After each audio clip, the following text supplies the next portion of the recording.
Hello বন্ধুরা, সবাই কেমন আছো? আজকে অনেক দিন পরে আবার রান্নার ভিডিও লই আইছি। আজকে আমি দুইটা রান্না একসাথে করবো। অনেক দিন পরে আমি রান্নার ভিডিও লই আইছি। এখানে দেখো ছোটো ছোটো মহা মাছ, এটা আমি অনেক কাঁচা মাছের মধ্যে সব মশলা মাখিয়ে আমি বানাইমু। তো এটা আমি আমার মার কাছ থেকে শিখছি। তো মার মতন তো স্বাদ বানাইতে পারতাম না, তবু আমি চেষ্টা করলাম। মার মতো রান্না টেস্ট কেউ পারে না। মার রান্নার কোনো তুলনাও হয় না।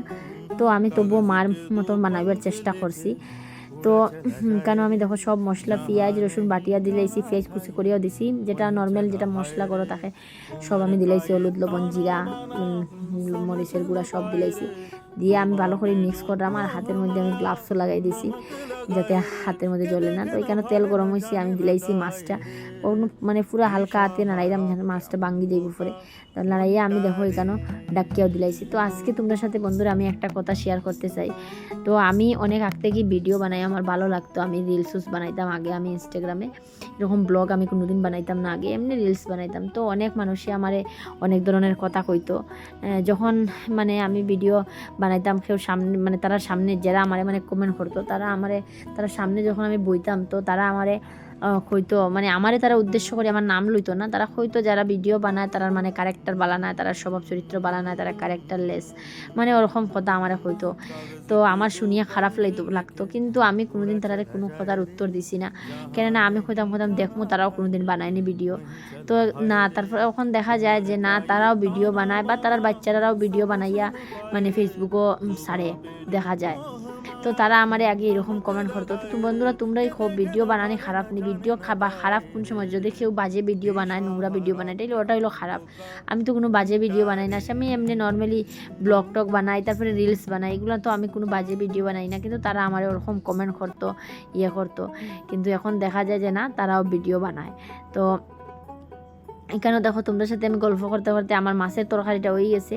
আর এখানেও আমি রান্না করলাম গাছ ফাটা কাঁঠালের তরকারি রান্না করলাম। তো এখানেও অনেক দিন হয়েছে কাঁঠাল তরকারি খাইছি না, বাসাত খাইয়া আসলাম কাঁঠাল তরকারি।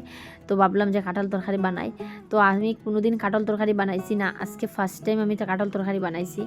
তো আমি ভাবলাম যে দেখি, চেষ্টা করি একটু, দেখি পারিনি। তো মানুষের অসাধ্য তো কিচ্ছু হয় না।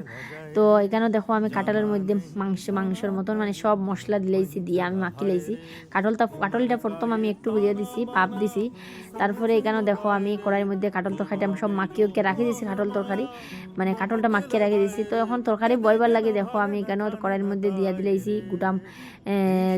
গোটা দিলাইছি জিরা, গোটা ধনিয়া, তারপরে তেজপাতা আর একটা শুকনো লঙ্কা দিয়ে এটা ভালো করে বাজিয়ে, তারপরে আমি কাঁঠালটা মাখিয়ে রাখলাম, কাঁঠালটা আমি দিলাইছি।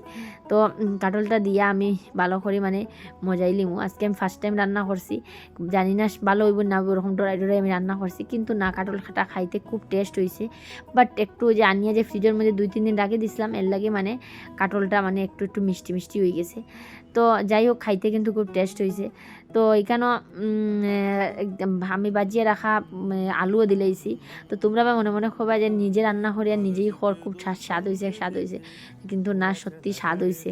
তো এখানেও আমার তোমরা সাথে গল্প করতে আবার দেখো আমি কেন তরকারি আমার ওই গেছে, আমি জুলও দিলেই সাতলাইয়া। আর এখানে মশলা যেটা, এটা আমি ধনিয়া আর জিরা বাজিয়ে আমি গুঁড়া করে রাখলাম, এটা আমি দিছি। তো মোটামুটি দেখো আমার তরকারি প্রায় হয়ে গেছে, জালও উঠে গেছে মোটামুটি। তো এইখানের মধ্যে আমি এখন দিলাইমু বাজা মশলা, যেটা বাজা মশলাটা আমি কিন্তু নিজে গড়ে রেডি করছি। এটার মধ্যে কয়েকটা জিনিস দিছি, দিয়ে আমি এটা নিজে গড়ে রেডি করছি। তো এখানে দেখো আমার সব মোটামুটি হয়ে গেছে কাঁঠাল তরকারি।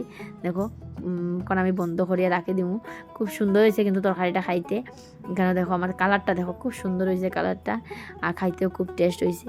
তো তোমরা আমার ফেসবুকের মধ্যে অনেক সুন্দর সুন্দর কমেন্ট করো, খুব সুন্দর সুন্দর কমেন্ট করো, আমার অনেক সাপোর্ট করো, তোমরা অনেক অনেক ধন্যবাদ। আমার ভিডিওটা যদি ভালো লাগে তাইলে একটা লাইক কমেন্ট শেয়ার করে দিও। Bye bye.